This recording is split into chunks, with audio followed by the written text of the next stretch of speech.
Hello students, कैसे हो आप सभी। SS bye Vikas sir channel पर आप सभी का स्वागत है। मैं सामाजिक विज्ञान का आपका टीचर विकास आप सभी का इस चैनल पर स्वागत करता हूं। तो स्टूडेंट्स, आज हम फर्स्ट लेसन आपका हिस्ट्री का करते हैं, यूरोप में राष्ट्रवाद। और सबसे पहले अगर हम बात करें, सबसे पहला आपका वर्ड है राष्ट्रवाद। तो ये राष्ट्रवाद होता क्या है? तो सबसे पहले इसी वर्ड के ऊपर अगर आपको पता होगा तो आपका चैप्टर ही कंप्लीट हो जाएगा। तो राष्ट्रवाद यानी अपने देश के लिए हमारे अंदर देशभक्ति की भावना होना ही राष्ट्रवाद कहलाता है। अपने देश के प्रति प्रेम होना ही राष्ट्रवाद की भावना है। जैसे हमारे देश के अंदर प्रतीक हैं, हमारे राष्ट्रीय गीत हैं, राष्ट्रीय गान हैं, हमारे राष्ट्रीय चिन्ह हैं। तो ये सभी हमारे क्या हैं, जो हमें देशभक्ति की भावना के लिए प्रेरित करते हैं। ये हमारा राष्ट्रवाद है। तो इस राष्ट्रवाद का जो जन्म हुआ है वो कहाँ से हुआ है? फ्रांस से। क्योंकि फ्रांस की क्रांति कब हुई थी?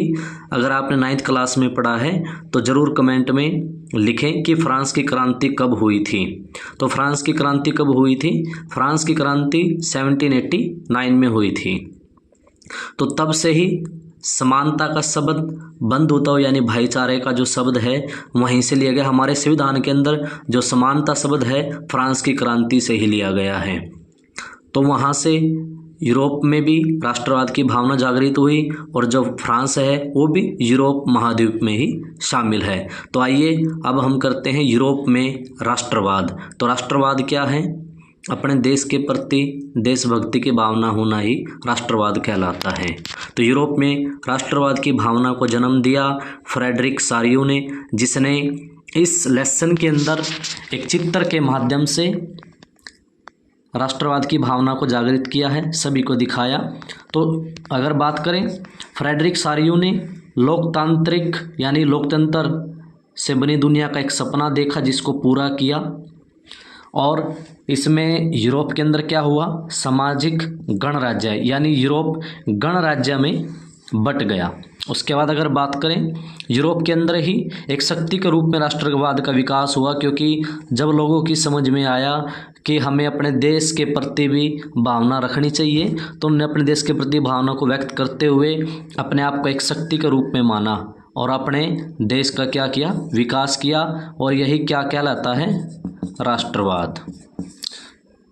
तो इन लोगों की समझ में आया कि हमारा भी देश के प्रति कुछ कर्तव्य है। तो ये सब एक शक्ति के रूप में उभर कर सामने आए और क्या किया? राष्ट्र राज्य की अवधारणा का विकास किया। सभी ने मिलजुल कर राष्ट्र की अवधारणा का विकास किया कि हमारी भी अपने राष्ट्र के प्रति जिम्मेदारी है।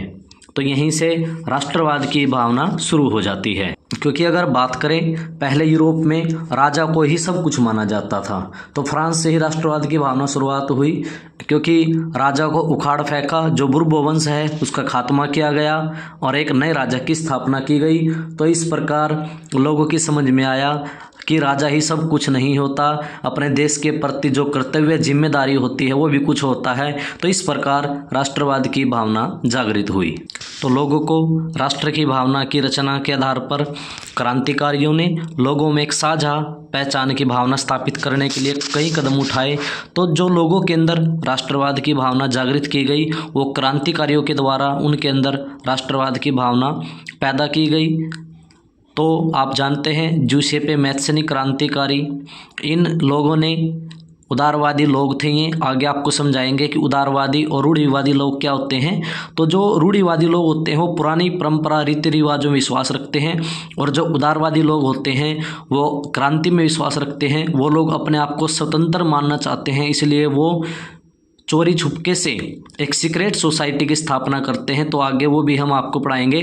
तो राष्ट्र भावना की जो रचना की गई, तो क्रांतिकारियों ने लोगों में एक साझा पहचान की भावना स्थापित करने के लिए कई कदम उठाए।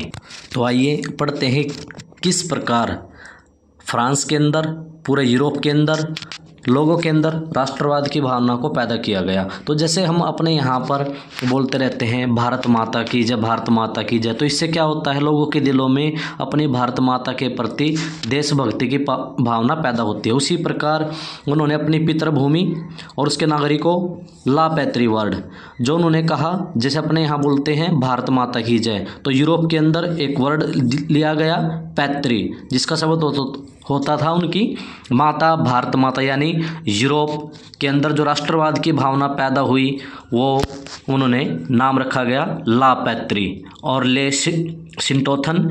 इस वर्ड से उन्होंने अपने राष्ट्रवाद की भावना को जागृत किया और जब भी वे नारा लगाते थे तो बोलते थे ला पैत्री ले शिंटोथन। तो इन वर्ड से उन्होंने राष्ट्रवाद की भावना को जागृत किया। उसके बाद अगर कोई भी अपने देश के अंदर राष्ट्रवाद की भावना अगर देखी जाती है लोगों के अंदर, तो सबसे पहले क्या, फ्रांसीसी झंडे। जैसे अपने यहाँ पर भी जब अयोध्या के अंदर राम मंदिर की स्थापना की गई तो सभी लोगों ने अपने घर पर भगवान राम के झंडे लगाए। तो ये क्या थी, हमारे देश के प्रति भावना। तो यही तो हमारा लेसन है कि यूरोप में राष्ट्रवाद की भावना कैसे पैदा हुई। तो यूरोप में राष्ट्रवाद की भावना का जो एक एग्जाम्पल देखा जाता है वह फ्रांसीसी झंडे। लोगों ने फ्रांसीसी झंडे को स्वीकार किया और सभी ने अपने घर पर लगाए, और जिससे यूरोप के अंदर राष्ट्रवाद की भावना को देखने को मिलती है। उसके बाद केंद्रीय प्रशासनिक व्यवस्था। देखो, अगर किसी भी देश को हमने चलाना है तो सबसे पहले हमारी जो प्रशासनिक व्यवस्था है, एडमिनिस्ट्रेशन होता है, जो हमारा प्रबंधक, जो हम अपना कार्यभार संभालते हैं, वो किस किस विभाग में बांटा जाता है। अगर वो विभाग हमारे सब ठीक हैं तो हमारा देश अच्छे से चलेगा। जैसे कि हमारे देश के प्रधानमंत्री ने अपने नीचे कैबिनेट मंत्री लिए हुए हैं जो पूरे देश को संभाले हुए हैं। तो इस प्रकार अलग अलग राज्यों में अलग अलग सीएम अपने देश का जो राज्यों के अंदर कार्यभार संभालते हैं, तो वो क्या बांटी गई है, केंद्रीय प्रशासनिक व्यवस्था। तो सेंट्रल गवर्नमेंट के द्वारा हमारी प्रशासनिक व्यवस्था को बांटा गया है, क्योंकि एक राजा पूरे देश को नहीं संभाल सकता। अगर वो अपनी शक्तियों को बांटता है तो तभी ही पूरे देश को संभाला जा सकता है। तो इस प्रकार हमारे देश के अंदर भी प्रशासनिक व्यवस्था को बांटा गया है। उसके बाद अगर बात करें स्टेट जनरल, क्योंकि वहाँ पर 3 प्रकार के स्टेट जनरल थे, प्रथम स्टेट, द्वितीय स्टेट, तृतीय स्टेट। अगर प्रथम स्टेट की बात करें तो प्रथम स्टेट में कौन लोग थे, पादरी वर्ग लोग। तो अगर प्रथम स्टेट की बात करें तो प्रथम स्टेट में कौन थे, पादरी वर्ग लोग। अगर द्वितीय स्टेट की बात करें, द्वितीय स्टेट में कौन लोग शामिल थे, कुलीन वर्ग। यह आपको पता होना चाहिए क्योंकि एग्जाम में आएगा आपके कि जो प्रथम स्टेट है उस प्रथम स्टेट में कौन लोग शामिल थे, पादरी वर्ग लोग। और दूसरे स्टेट में कौन शामिल थे, कुलीन वर्ग। और तीसरे स्टेट में कौन कौन शामिल थे, व्यापारी, कर्मचारी, वकील, किसान, कारीगर, भूमिहीन, जिनके पास भूमि नहीं थी। तो जो पढ़े लिखे लोग भी थे वो तीसरे स्टेट में शामिल किए गए थे। तो अब क्या किया गया, अब यहाँ पर चेंज किया गया, स्टेट जनरल को सक्रिय नागरिकों के द्वारा चुना गया। अब जो पढ़े लिखे लोग थे जिनकी उम्र 25 वर्ष से ऊपर थी उन लोगों को क्या बोला गया, सक्रिय नागरिक। तो इन लोगों के द्वारा स्टेट जनरल को चुना गया। और स्टेट जनरल का नाम बदल कर क्या रखा गया था, मुझे कमेंट में बताएं क्योंकि आपको क्लास में बताया हुआ था। स्टेट जनरल का नाम बदल कर क्या रखा गया था, जल्दी से कमेंट करें फिर मैं आपको बता देता हूँ।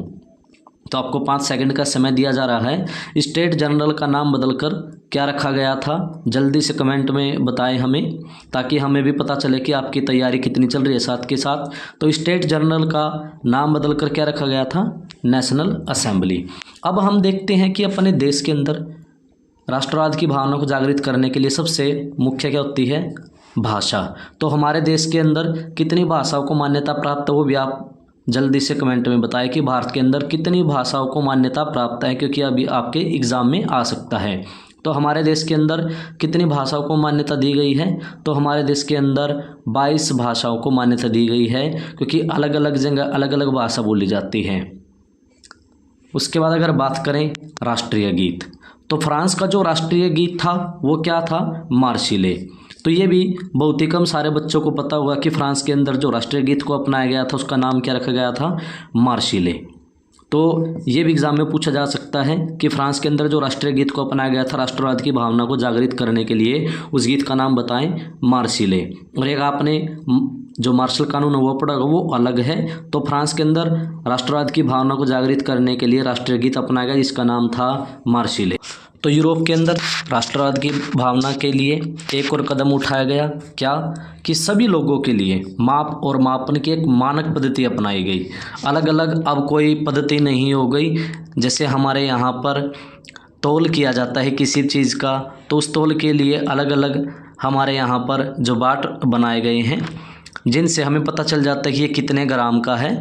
तो उनके लिए सिर्फ एक मानक पद्धति अपनाई गई कि अब एक वस्तु से ही हम दूसरी वस्तु की माप तोल प्रणाली लागू कर सकते हैं। तो इस प्रकार जो राष्ट्रवाद की भावना की रचना की गई और क्रांतिकारियों ने लोगों में एक साझा पहचान की भावना स्थापित करने के लिए ये सभी कदम उठाए जिनके बारे में अभी हमने विस्तार से पढ़ा है।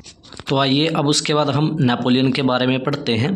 तो 1799 में, क्योंकि आप जानते हैं 1789 में फ्रांस में क्रांति हुई थी, 1789 में 14 जुलाई 1789 में। और अगर हम बात करें नेपोलियन 1799 में राजनीतिक शक्तियाँ प्राप्त, क्योंकि वहाँ पर अंत हो चुका था। लुई 16वां उसको उखाड़ फेंका था और लुई 16वां की हार हो गई थी। तो फ्रांस के अंदर दोबारा फिर से 1804 से 1815 तक शासन किया गया। तो जिसको हम नेपोलियन की नागरिक संहिता के नाम से जाने जाते हैं।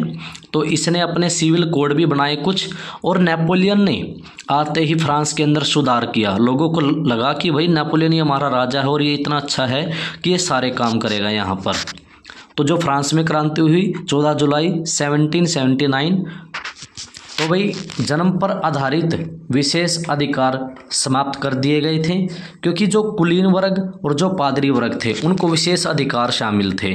तो जन्म पर आधारित जो उनको विशेष अधिकार मिले हुए थे कुलीन वर्ग और जो पादरी वर्ग हैं, तो वो अधिकार उनके समाप्त कर दिए गए। अब जो थर्ड एस्टेट में थे, जो व्यापारी किसान वर्ग थे, कर्मचारी थे, वकील थे, अब उनको भी अधिकार दिए गए कि वो भी जो सक्रिय रूप में जो चुनाव में हिस्सा ले सकते हैं। उसके बाद नेपोलियन ने सबसे अच्छा काम क्या किया, नागरिकों को समानता का अधिकार दिया गया। तो ये समानता का अधिकार भी हमारे यहाँ पर भी लागू है। तो हमारे भारत के अंदर मौलिक अधिकार दिए गए हैं, हमारे 6 मौलिक अधिकार। तो 6 के 6 मौलिक अधिकार कौन कौन से हैं वो हमें कमेंट में ज़रूर बताएं। अगर किसी स्टूडेंट्स को पता है कि भारत के अंदर 6 मौलिक अधिकार दिए गए हैं, उन 6 मौलिक अधिकारों के अगर आपको सभी नेम लर्न हैं तो जल्दी से राइट करें कमेंट में। उसके बाद नेपोलियन ने क्या किया, संपत्ति के आधार को मजबूत किया। जैसे अपने यहाँ पर भी अब क्या बोला गया है कि संपत्ति के जो अधिकार दिए गए हैं आपको, उसमें क्या है कि पिता की ज़मीन पर जितना अधिकार बेटे का है उतना ही बेटी का अधिकार है। तो इस प्रकार इसने फ्रांस के अंदर भी संपत्ति के अधिकार को मजबूत किया। उसके बाद अगर बात करें, इसने यातायात के साधन, जो यातायात के साधन है उसको भी मजबूत किया, क्योंकि इसने सोचा कि भाई एक देश से दूसरे देश में अगर जाना है तो उसके लिए यातायात चाहिए। अगर हमें अपने देश का विकास करना है तो यातायात के संचार के साधनों का विकास करना पड़ेगा। उसके बाद इसने सामंती व्यवस्था को ख़त्म किया। किस व्यवस्था को ख़त्म किया, सामंती व्यवस्था का।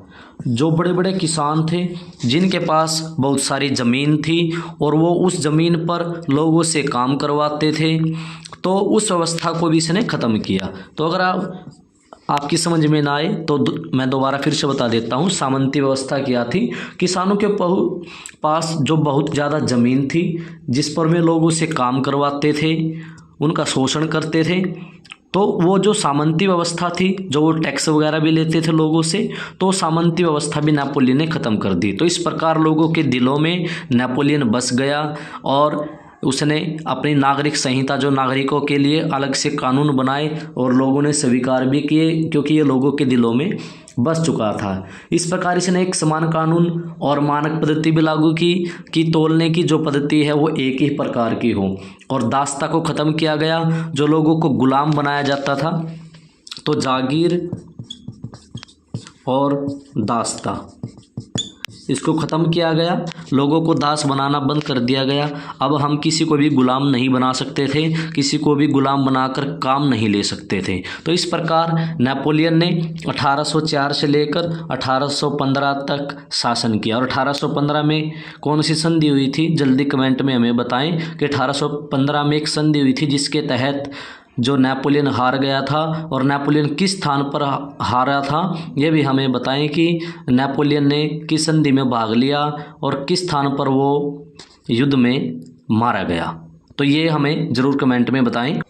उसके बाद हम बात करते हैं यूरोप में राष्ट्रवाद का निर्माण कैसे हुआ, इसकी रचना कैसे हुई। क्योंकि यूरोप के अंदर दो प्रकार के लोग थे। कैसे लोग, एक तो रूढ़िवादी लोग, एक उदारवादी लोग। तो मैंने पहले आपसे डिस्कस किया कि रूढ़िवादी लोग कौन होते हैं, जो पुरानी परंपरा रीति रिवाजों में विश्वास रखते हैं। तो इनको बांटा गया पुराने वर्ग के लोगों में, और जो उदारवादी लोग थे इनको बोला गया कि ये नए वर्ग के लोग हैं जो स्वतंत्रता चाहते हैं, जो अपनी आज़ादी चाहते हैं। तो अगर आपसे पूछ लिया जाए एग्ज़ाम में कि उदारवादी कौन होते हैं, तो वे वर्ग के लोग जो अपने आप को आज़ाद मानते हैं, अपने आप को स्वतंत्र कराने के लिए आज़ादी चाहते हैं, क्रांति चाहते हैं, ये नए वर्ग के लोग।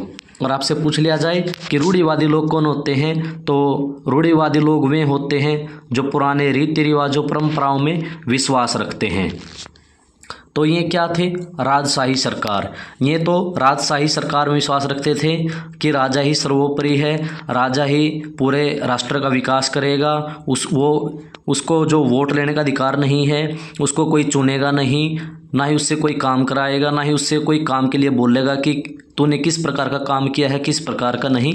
तो इस प्रकार जो राजशाही सरकार में विश्वास रखते हैं वे रूढ़िवादी लोग होते हैं। लेकिन धीरे धीरे लोगों को लगा कि भाई हम किसी के गुलाम नहीं हैं, हमें भी जीवन जीने का अधिकार है। जैसे अपने यहाँ पर मौलिक अधिकारों में जीवन जीने का अधिकार दिया गया है, आर्टिकल 21 में हमारे से सारे अधिकार छीने जा सकते हैं, लेकिन एक अधिकार हमारा ऐसा है जो हमारे से कभी छीना नहीं जाएगा, और वो अधिकार है जीवन जीने का अधिकार। तो ये हमारे मौलिक अधिकारों में आर्टिकल 21 में इसका जिक्र आता है, जीवन जीने का अधिकार, कि चाहे किसी भी समय कैसे भी परिस्थिति आ जाए आपके पास एक मौलिक अधिकार रहेगा, और वो कौन सा अधिकार रहेगा, जीवन जीने का अधिकार।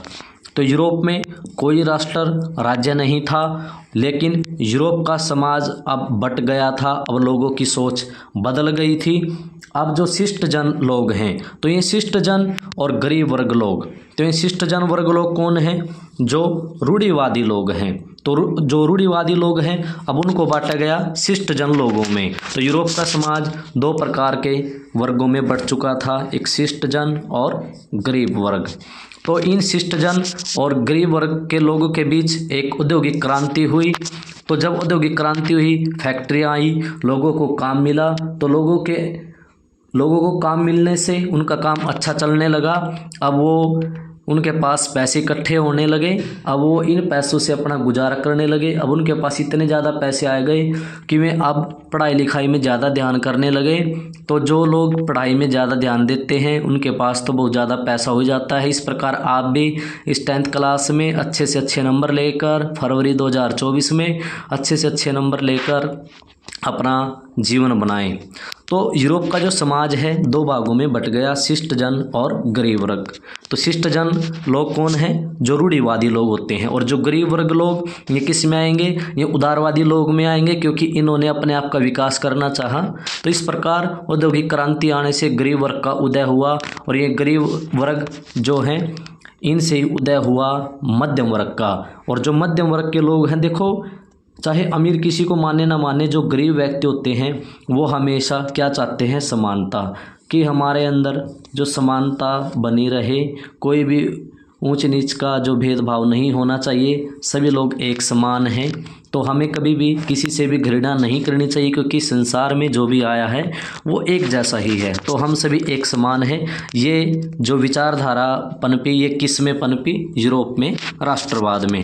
तो यहाँ तक आई होप आपको यहाँ तक समझ में आया होगा। तो अगर समझ में आया है तो जल्दी कमेंट में यस ज़रूर लिखें। अगर जिसको वीडियो अच्छी लगी है, ये जो लेसन है यूरोप में राष्ट्रवाद, अगर आपको अच्छी तरह से समझ में आया है तो ज़रूर लाइक करें, और अब अपने साथियों में ज़रूर शेयर करें, ताकि वो भी इस लेसन को अच्छी तरह से समझकर पेपर में अच्छे से अच्छे नंबर ले सकें। तो यूरोप का समाज दो भागों में बट गया था, शिष्ट जन और गरीब वर्ग लोग।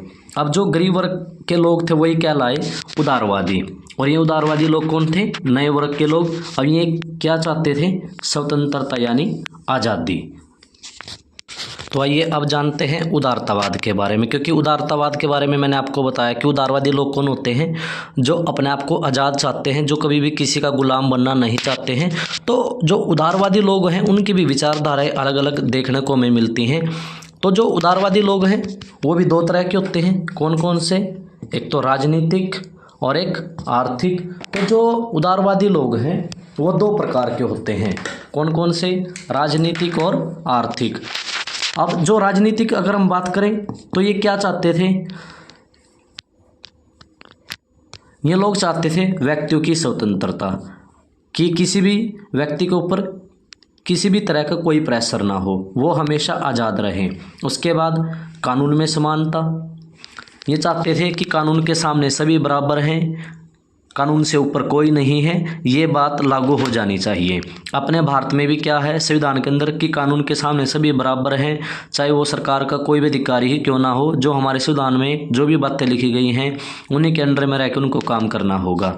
और जो उदारवादी लोग हैं, ये राजनीतिक लोग हैं, ये क्या चाहते थे कि सहमति से सरकार बने। तो जो उदारवादी लोग हैं ये भी दो प्रकार की विचारधारा रखते थे, एक राजनीतिक और एक आर्थिक। तो राजनीतिक विचारधारा क्या? कि लोगों की सहमति से सरकार बने। उसके बाद इन लोगों ने क्या चाहा कि बाजार की स्वतंत्रता। अब इन्होंने यूरोपियन राष्ट्रवाद के लिए अपने आप को मुक्त कराने के लिए क्या कहा कि हमारा भी बाजार में जाने का अधिकार है, हमें भी वस्तुएं खरीदने का अधिकार है, हम भी कुछ ना कुछ खरीद कर घर लेके आ सकते हैं।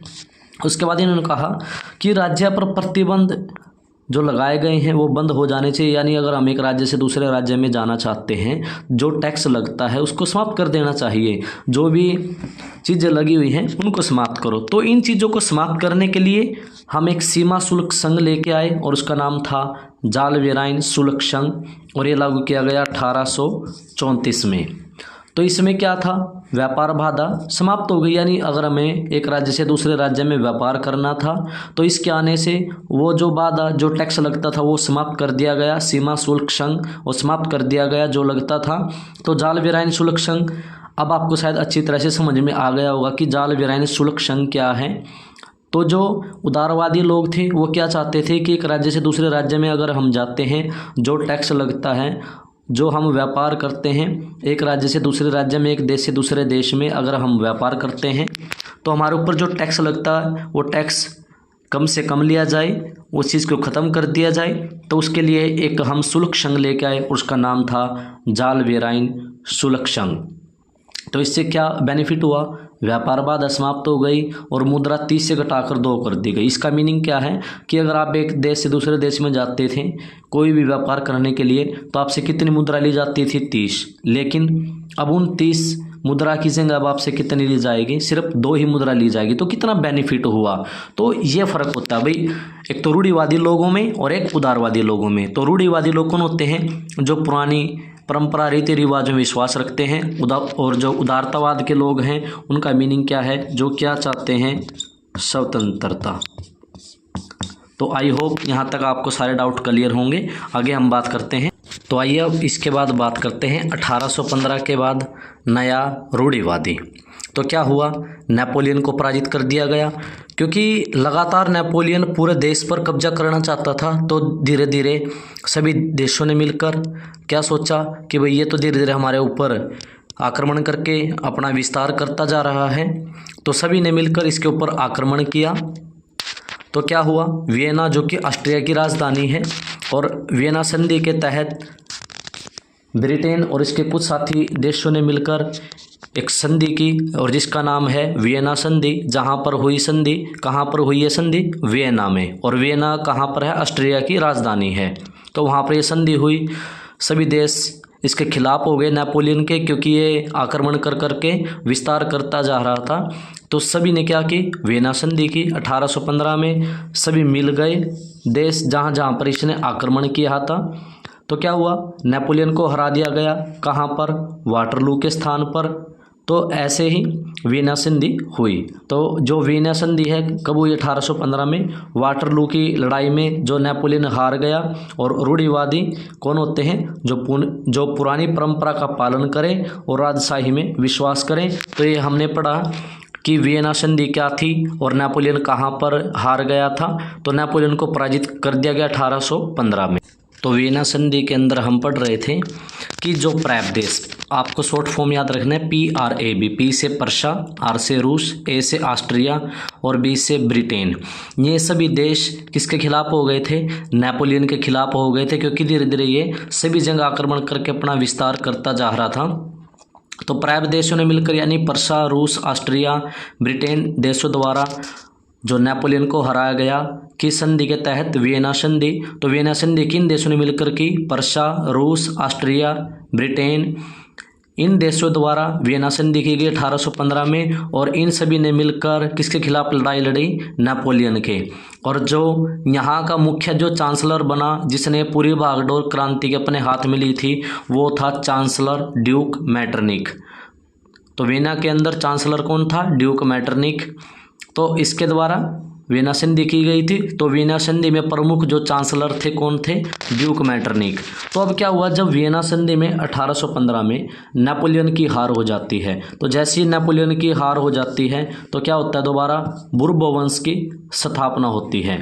तो बुर्बो वंश की स्थापना हो जाने के बाद रूढ़िवादी जो वंश है उसकी जीत हो जाती है और जो उदारवादी लोग हैं वो हार जाते हैं। क्योंकि जो बुर्बो वंश के लोग थे वो कैसे थे?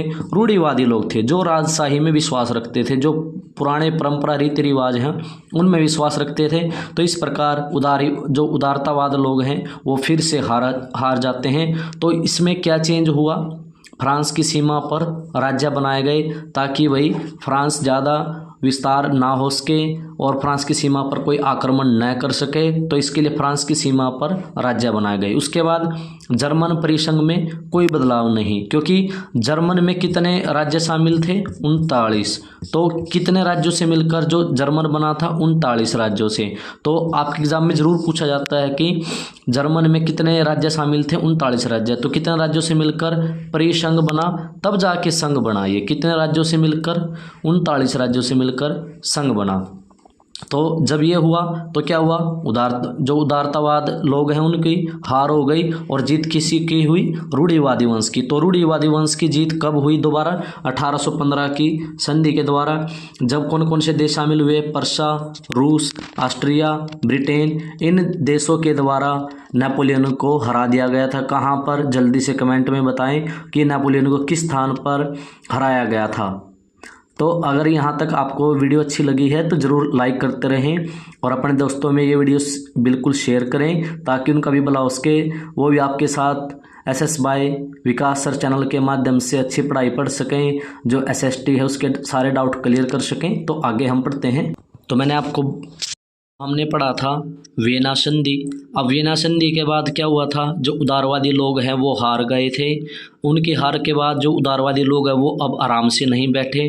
उन्होंने धीरे धीरे गुप्त समाज की स्थापना करी, एक सीक्रेट सोसाइटी बनाई जिसको हम गुप्त समाज कहते हैं। और ये लोग क्या चाहते थे? आज़ादी। तो इन्होंने आज़ादी के लिए क्या किया? राजशाही का विरोध किया और लोकतांत्रिक सिद्धांत का समर्थन चाहते थे, राजतंत्र का विरोध करना चाहते थे। तो इसी प्रकार सबसे पहले जिसने साथ दिया वो था जूसेप्पे मैत्सनी जी। और जूसेप्पे मैत्सनी कौन था? इटालियन क्रांतिकारी था जिसका जन्म 1807 में जनेवा में हुआ था, स्विट्जरलैंड के अंदर। तो इसने गुप्त समाज की स्थापना करने के लिए एक सोसाइटी बनाई। और वे सोसाइटी कौन कौन सी? बर्न में यंग यूरोप सोसाइटी बनाई और मार्सेई में यंग इटली नामक जो सोसाइटी बनाई। तो इसने जूसेप्पे मैत्सनी ने 2 प्रकार की सीक्रेट सोसाइटी बनाई, मार्सेई में यंग इटली और बर्न में यंग यूरोप। तो इस प्रकार जो क्रांतिकारियों का उदय हुआ और ये कहलाए उदारवादी लोग। तो जूसेप्पे मैत्सनी भी कैसा क्रांतिकारी था? उदारवादी लोग था, जो लोगों में रहकर गुप्त समाज की स्थापना की और लोगों के अंदर राष्ट्रवाद की भावना को पनपाया। तो कई बच्चों को ये लगता रहता है कि जो 1848 की क्रांति है, 1830 की क्रांति, 1815 की क्रांति, तो इन सभी क्रांतियों में ही बच्चे उलझे रहते हैं। तो आज हम आप सभी के डाउट क्लियर कर रहे हैं। तो क्रांति का युग 1830 से 1848, तो क्या हुआ, फ्रांस में उथल पुथल जो शुरू हो गई थी किस संधि के द्वारा, 1815 की वियना संधि के द्वारा। जो प्रायब देश हैं PRAB, तो PRAB देश कौन कौन से हैं मैंने आपको समझाया था, तो जल्दी कमेंट में हमें बताएं। तो फ्रांस में उथल पुथल शुरू हुई 1815 वियना संधि के द्वारा, जो नेपोलियन को हराया गया। कहाँ पर वो हारा था, उसका नाम जल्दी बताएं उस स्थान का। तो क्या हुआ, उदारवादी क्रांतिकारियों ने बुर्ब वंश उखाड़ फेंका, क्योंकि उदारवादी क्रांतिकारी कौन, जूसेपे मैत्सनी और उनके साथ अन्य साथी जो क्रांतिकारी हैं, उन्होंने मिलकर लोगों को समझाया और उन सभी ने मिलकर बुर्ब वंश को उखाड़ फेंका। उसके बाद संवैधानिक राजतंत्र की स्थापना हुई और संवैधानिक राजतंत्र की स्थापना के बाद जो यूरोप का राजा यानी पेरिस जो फ्रांस की राजधानी है उसका राजा बनाया गया लुई फिलिप को। तो लुई फिलिप को राजा बनाया गया और जो बुर्ब वंश है उसको उखाड़ फेंका। अब जो 1848 की क्रांति का युग है, जुलाई क्रांति जिसको हम बोलते हैं, इसके परिणाम क्या निकले। तो क्या हुआ, कुस्तुनतुनिया की संधि हुई। अब बच्चों को यही नहीं पता कि कुस्तुनतुनिया की संधि क्या थी, तो आज हम आपको बताते हैं कि जो कुस्तुनतुनिया की संधि थी वो क्या थी। तो एक जो ग्रीस है, तो ग्रीस जो पहले ओटोमन साम्राज्य का एक हिस्सा था, और जो ओटोमन साम्राज्य है उसको आज हम किसके नाम से जानते हैं, तुर्की। तो तुर्की देश में जो ग्रीस है वो तुर्की के अधीन था, ओटोमन साम्राज्य के अधीन था। तो उस ग्रीस ने भी धीरे धीरे उदारवादी लोगों से प्रेरणा लेके अपने आप को आज़ाद करवाने की पूरी कोशिश करी। और जब हम कहते हैं ना कि मेहनत करने वालों की कभी हार नहीं होती, तो यही हुआ। जो ग्रीस है वो ओटोमन साम्राज्य है यानी जो तुर्की है उससे अलग हो गया कि संधि के द्वारा, कुस्तुनतुनिया की संधि के द्वारा। तो आपसे अगर पेपर में पूछ लिया जाए कि कुस्तुनतुनिया संधि क्या थी, ग्रीस पहले ओटोमन साम्राज्य के अधीन था, उसने अपने आप को आज़ाद करवाया किससे, ओटोमन साम्राज्य से। और ओटोमन साम्राज्य को आज किस नाम से जाना जाता है, तो ओटोमन साम्राज्य क्रांति का युग। तो 1830 से 1848 के बीच क्रांति पढ़ते हैं। तो क्या हुआ, 1815 से शुरुआत हो चुकी थी फ्रांस के अंदर वियना संधि के द्वारा। फ्रांस में उथल पुथल जो शुरू हो गई थी, नेपोलियन को हराया गया था प्रायब देशों ने मिलकर। PRAB क्या क्या, ये मुझे जल्दी बताएं। प्रायब देश 4 देश थे, किस किस ने मिलकर नेपोलियन को हराया था और कहाँ पर हराया था, जल्दी कमेंट में हमें बताएं, ताकि मुझे भी तो ये पता लगे कि आप कितनी तैयारी साथ साथ कर रहे हैं, कितना आपको याद रहता है। तो फ्रांस में उथल पुथल शुरू हो गई और उदारवादी क्रांतिकारियों ने बुर्ब वंश उखाड़ फेंका। तो उदारवादी क्रांतिकारी कौन, जूसेपे मैत्सनी और उनके अन्य साथी जो क्रांतिकारी थे, उन सभी ने मिलकर लोगों को समझाया। लोगों ने फ्रांस के अंदर, पेरिस के अंदर बुर्ब वंश को उखाड़ फेंका और पेरिस के अंदर एक संवैधानिक राजतंत्र की स्थापना हुई। और संवैधानिक राजतंत्र की स्थापना के साथ ही नया राजा वहाँ पर बनाया गया जिसका नाम था लुई फिलिप। तो किसको राजा बनाया गया, लुई फिलिप को। उसके बाद हम पढ़ते हैं जुलाई क्रांति के परिणाम क्या निकले। यहाँ पर कुस्तुनतुनिया संधि हुई। अब बहुत सारे स्टूडेंट्स को ये नहीं पता कि कुस्तुनतुनिया संधि है क्या। तो एक ग्रीस देश है और ग्रीस ओटोमन साम्राज्य के हिस्सा था तुर्की के अंदर। तो जो तुर्की देश है इसने ग्रीस पर आक्रमण करके इसको अपने अधीन कर लिया था। तो ग्रीस, इसकी भावना हमारे अंदर कैसे पैदा होगी, तो राष्ट्रवाद की भावना केवल युद्ध और विस्तार के कारण नहीं बढ़ती। देखो उसके लिए क्या है, भाषा भी है, यानी अगर हम यहाँ पर जो भाषा बोल रहे हैं वही भाषा अगर आपको समझ में आ रही है तो आपको अच्छा लगता है। अगर हम कोई चाइना, नेपाल के अलग अलग भाषा बोले तो आपको समझ में नहीं आएगा। तो ये क्या है, राष्ट्रवाद की भावना। एक भाषा जो हम बोलते हैं वही भाषा आप बोलते हैं और हम एक दूसरे की भाषा समझते हैं, तो वो भी क्या है, राष्ट्रवाद की भावना। सांस्कृतिक आंदोलन जो चले थे, यानी जैसे आज हमने जो संस्कृति अपनाई है, अगर हमें सामने वाला भी व्यक्ति उसी संस्कृति में दिखे तो क्या होगा, राष्ट्रवाद की भावना बढ़ेगी। और लोक कथाएं, तो जो यूरोप के अंदर है लोक कथाएं, जिनके कारण लोगों के अंदर राष्ट्रवाद की भावना बढ़ी और भाषा से लोगों के अंदर राष्ट्रवाद की भावना बढ़ी। और कविताएं, उसके बाद अगर हम बात करें सांस्कृतिक आंदोलन, तो इन सभी से लोगों के अंदर राष्ट्रवाद की भावना बढ़ी। तो इन सभी से क्या होता है, राष्ट्रवाद की भावना बढ़ने को मिलती है। तो 1830 से 1848 के बीच जो क्रांति होती है, क्योंकि आप जानते हैं 1830 में किसको राजा बनाया गया था, लुई फिलिप को। तो लुई फिलिप को कब राजा बनाया गया था, 1830 में। तो क्या क्या होता है, 1848 का साल एक बुरा साल था, क्योंकि यहाँ पर क्या हुआ था, भूखमरी आ गई थी, भोजन की कमी हो गई थी, बेरोजगारी बढ़ गई थी। तो इन सभी के कारण जो पेरिस के लोग हैं वो सड़कों पर उतर आए, और ये सब देखकर क्या हुआ, लुई फिलिप को डर लग गया, और भाई डर कर ये जो पेरिस को छोड़कर यहाँ से भाग गया, क्योंकि यहाँ पर क्या आ गई थी, भूखमरी आ गई थी। लोगों का विरोध किसके खिलाफ होगा, राजा के खिलाफ ही होगा, क्योंकि क्या बढ़ गई थी, बेरोजगारी बढ़ गई थी। क्या बढ़ गई थी, बेरोजगारी। तो एक नेशनल असेंबली ने प्रजातंत्र की घोषणा कर दी, और उन्होंने क्या कहा कि 21 साल से ऊपर की उम्र के सभी वयस्क जो पुरुष हैं, यानी उससे ऊपर, उनको वोट डालने का अधिकार दे दिया गया। अब क्या हुआ, लोगों को काम के अधिकार की घोषणा की गई कि सभी को भाई काम मिलेगा, और रोजगार लोगों को दिलाए गए। और अब क्या हुआ, जो फ्रांस है पूरी तरह से अपने आप को स्वतंत्र मानने लगा, क्योंकि अब जो फ्रांस का जो लोकतंत्र है अब लोगों के हाथ में आ गया। क्यों, क्योंकि क्या हुआ, 21 साल से ऊपर की जो उम्र के सभी पुरुष थे उनको वोट डालने का अधिकार मिल गया। लेकिन आप एक बात और याद रखना, महिलाओं को यहाँ अभी भी कोई अधिकार नहीं मिला था। तो महिला को अभी भी कोई अधिकार नहीं मिला था, सिर्फ 21 साल से ऊपर जो क्या थे, वयस्क पुरुष थे, उनको वोट डालने का अधिकार मिल गया था, लेकिन महिलाओं को अभी भी कोई अधिकार नहीं मिले हुए थे। और इस तरह जो फ्रांस है पूरी तरह से स्वतंत्र हो जाता है। तो वही क्रांति का युग हम पढ़ रहे थे, 1830 से 1848 के बीच उदारवादियों की क्रांति। और जब ये उदारवादी लोग आए तो क्या हुआ, अब ये लोग पढ़ने लिखने लग गए थे। कौन से लोग, मध्यम वर्ग के लोग। इन्होंने ही तो ये सारे का सारा काम किया, इन लोगों ने तो क्रांति की। तो क्रांति कैसे की जाती है, पढ़ लिख के, क्योंकि अनपढ़ लोग ये ही नहीं समझते कि एक वोट का कितना अहम रोल होता है चुनाव के अंदर। तो क्या हुआ, अब जो उदारवादी क्रांति थे वो क्या थे, नेतृत्व संभाल रहे थे, लीडर थे वे, और कैसे लोग थे, पढ़े लिखे थे, और किस वर्ग के लोग थे, मध्यम वर्ग के। तो इनमें कौन कौन शामिल था, जर्मनी, इटली, पोलैंड, ऑस्ट्रिया और हंगरी। तो ये सभी देश मिलकर क्या चाहते थे, राष्ट्रीय एकीकरण और संविधान की मांग इन्होंने शुरू की। और क्या चाहते थे, संसदीय शासन प्रणाली जैसे भारत के अंदर है। तो भारत की जो संसदीय शासन प्रणाली है वो किस देश की देन है, ब्रिटेन की। तो इन सभी देशों ने मिलकर क्या किया, राष्ट्रीय एकीकरण की मांग की, और क्या किया, संविधान की मांग शुरू कर दी कि भाई हमारे देश के अंदर संविधान बनाया जाए।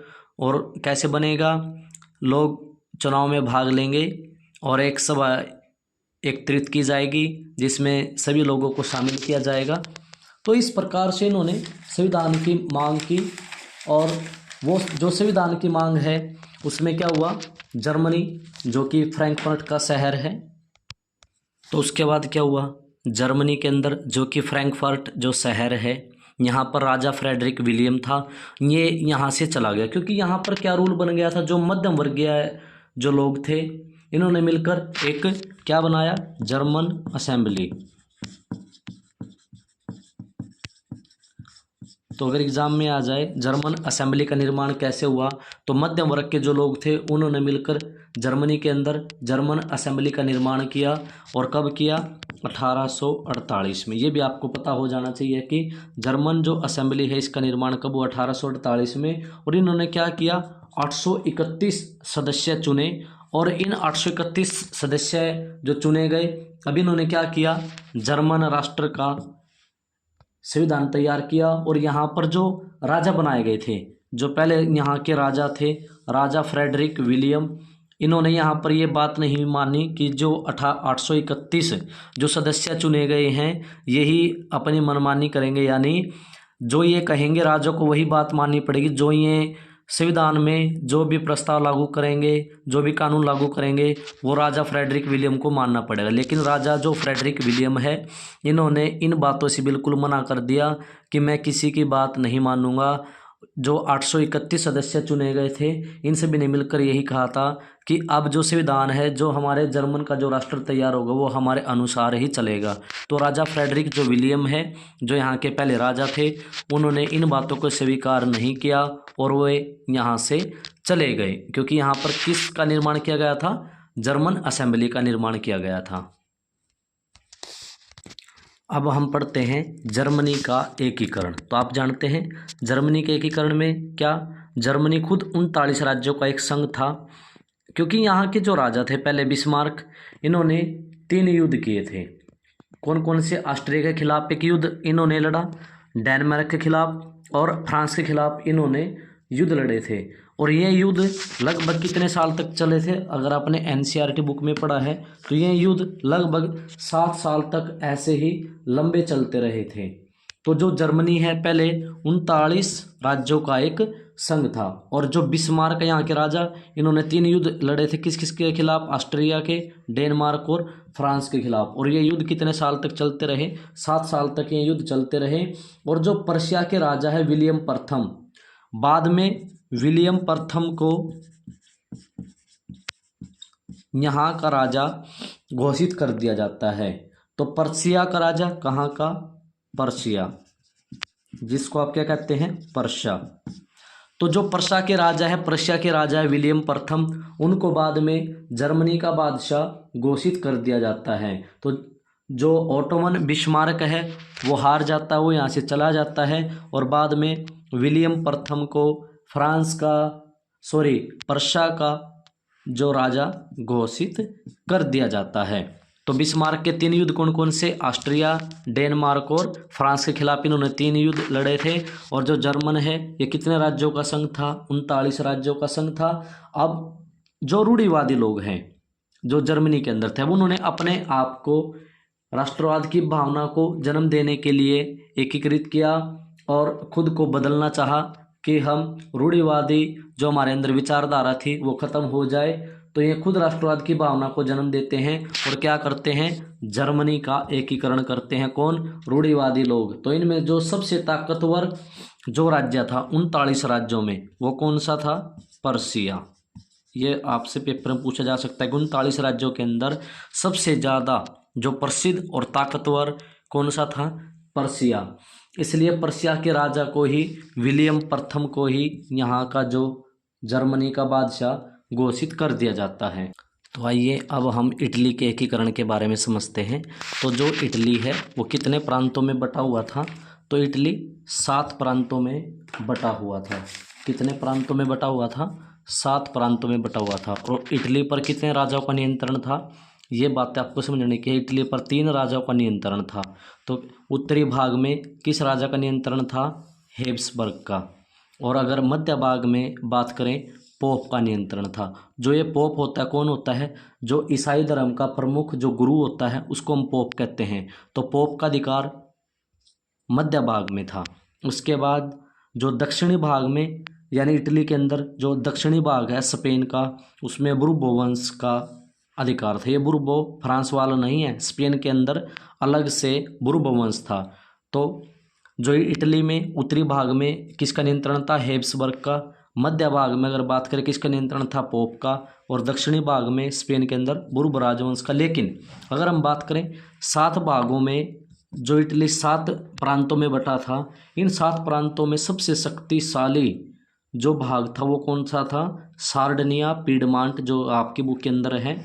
और यहाँ पर किसका शासन था? इमैनुएल द्वितीय का शासन था। पेपर में आएगा। सार्डिनिया पीडमांट के अंदर जो शासक रहे हैं, जो राजा रहे हैं, वो कौन है? इमैनुएल द्वितीय, जिसने यहाँ पर शासन किया। तो 7 भागों में सबसे शक्तिशाली जो इसका भाग था वो कौन सा था? Sardinia Piedmont.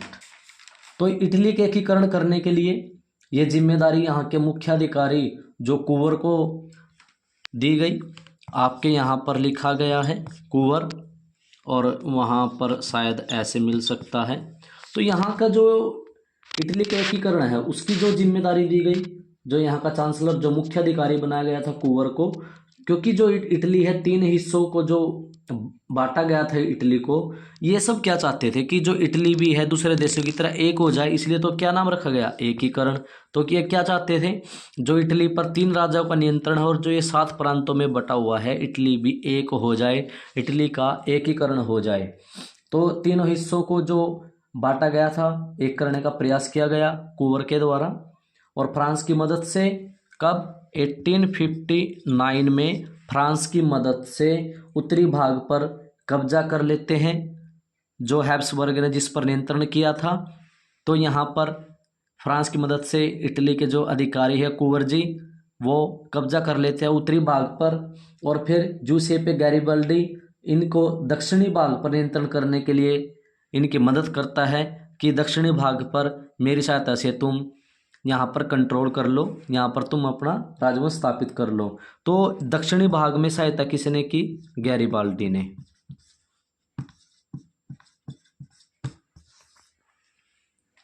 तो दक्षिणी भाग पर कब्जा करने के लिए किसने सहायता की? गैरिबाल्डी ने।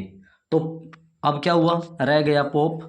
अब पोप को क्या डर लगा कि भाई इन सभी पर अधिकार कर लिया है, क्यों मैं अपनी जो जान है जोखिम में डालूं। तो पोप डर गए थे, इन्होंने खुद को इटली को सौंप दिया। तो इस तरह इटली का एकीकरण हुआ। तो इटली 7 प्रांतों में बटा हुआ था और इटली पर 3 राजाओं का नियंत्रण था। उत्तरी भाग में हेब्सबर्ग और मध्य भाग में पोप का अधिकार था, और दक्षिणी भाग में बुर्बो राजवंश, और इनमें सबसे शक्तिशाली जो था वो सार्डिनिया पिडमेंट था, और इसका जो मुख्य शासक था वो इमैनुएल द्वितीय का शासन था। लेकिन ये इटली वाले भी चाहते थे किसी न किसी तरह जो हमारे 3 राजा हैं वो एक हो जाए, और जो हमारे 7 प्रांतों में इटली बटा हुआ है वो एक ही प्रांत में रह जाए। तो यहाँ की जो मुख्य भागडोर है वो किसने संभाली? कुंवर जी ने। तो इटली का एकीकरण किया गया कुंवर के द्वारा, क्योंकि इसने सभी की मदद से इटली को एक किया। तो ये इस प्रकार इटली का जो एकीकरण है इसके बारे में हमने जाना। तो इटली के एकीकरण के साथ ही क्या हुआ? राष्ट्र की कल्पना हमारे अंदर जागृत होती है। तो राष्ट्रवाद की जो कल्पना है हमारे अंदर जागृत हुई, उसके बारे में भी हम पढ़ लेते हैं। तो आइए इसके बारे में भी हमने रफ कर दिया है, जल्दी से पढ़ लेते हैं। राष्ट्र की कल्पना। अब लोगों के अंदर राष्ट्र की कल्पना कि हमारा राष्ट्र कैसा हो, तो इन्होंने क्या किया? राष्ट्रवाद की भावना के लिए अलग अलग रूपक बनाए। जर्मेनिया जो कि किसका रूपक थी? जल्दी से कमेंट में बताएं अगर किसी को याद है। जर्मन का रूपक थी। और मारियान किस देश का प्रतिनिधित्व करती है?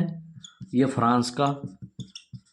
तो इस प्रकार इन्होंने अपनी राष्ट्रीय कल्पना करने के लिए राष्ट्र के रूप बनाए, और इस प्रकार जो यूरोप के अंदर राष्ट्रवाद की भावना संपूर्ण जागृत हो गई। और उसके बाद क्या हुआ? राष्ट्रवाद और जो साम्राज्यवाद है उनमें कुछ संकट हुए, क्योंकि बाल्कन जो प्रदेश हैं यूरोप के अंदर उनमें कुछ संकट पैदा हो गया था, उसकी भी हम बात कर लेते हैं। तो राष्ट्रवाद और साम्राज्यवाद। तो साम्राज्यवाद और राष्ट्रवाद के अंदर क्या हुआ? बाल्कन में संकट पैदा हुआ। बाल्कन जो प्रदेश हैं, और क्या होता है? यूरोप के जो दक्षिण पूर्व में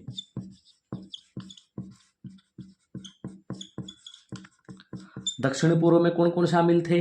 Romania, Bulgaria, Albania, Greece, Macedonia, और जो हर्जेगोविंदा और स्लोवानिया, सर्बिया और मॉन्टेनिग्रो, ये सभी क्या थे? ये सभी तुर्की के अंडर में शामिल थे। ये सभी जो देश मैंने आपके नाम लिए हैं सामने, Romania, Bulgaria, Albania, Greece, Macedonia आदि जो देश हैं, ये सभी ओटोमन साम्राज्य। तो ओटोमन साम्राज्य इन सभी के अंडर में ये शामिल थे, इनके अधीन थे। अब इन्होंने भी सोचा भाई सभी देश आज़ाद हो रहे हैं, सभी आज़ादी पा रहे हैं, क्यों नहीं हम भी आज़ाद हो जाएं। तो इन्होंने भी क्या किया? युद्ध कर दिया, और क्या हुआ? ओटोमन साम्राज्य से आज़ादी ले ली। तो इस प्रकार हमारा जो यूरोप में राष्ट्रवाद लेसन है ये ख़त्म हुआ। तो अगर आपको वीडियो अच्छी लगी है तो ज़्यादा से ज़्यादा इस वीडियो को शेयर करें, लाइक करें। जितने भी स्टूडेंट्स हैं हमारे साथ जुड़े हुए हैं, जिन्होंने चैनल को सब्सक्राइब किया है वो सब्सक्राइब कर ले, क्योंकि हर रोज़ हम एक लेसन कंप्लीट पूरा करवाएं। क्योंकि आपके 19 दिन एग्ज़ाम के रह गए हैं, तो 19 के 19 दिन रोज़ाना एक लेसन आपका चलेगा। तो जिन बच्चों ने चैनल को सब्सक्राइब नहीं किया वो चैनल को सब्सक्राइब कर लें। आपकी 10th क्लास इन 19 दिन में कंप्लीट हो जाएगी। जिन बच्चों ने पूरा साल नहीं पढ़ा, इन 19 दिन में भी अगर आपने इन वीडियो को अच्छी तरह से देख लिया तो हो सकता है कि आपके नंबर भी लगभग 50 से 60 के बीच में ही रहें। तो अगर वीडियो अच्छी लगी है तो ज़रूर लाइक करें, वीडियो को शेयर करें और दोस्तों में ज़रूर वीडियो शेयर करें, ताकि उनका भी भला हो सके। वो भी अब एग्ज़ाम के टाइम इन वीडियो को देखकर ये हेल्पफुल जो वीडियो उनके लिए बन सकती है एग्ज़ाम में अच्छे मार्क्स लाने के लिए। Thanks for watching my video. SS by Vikas sir.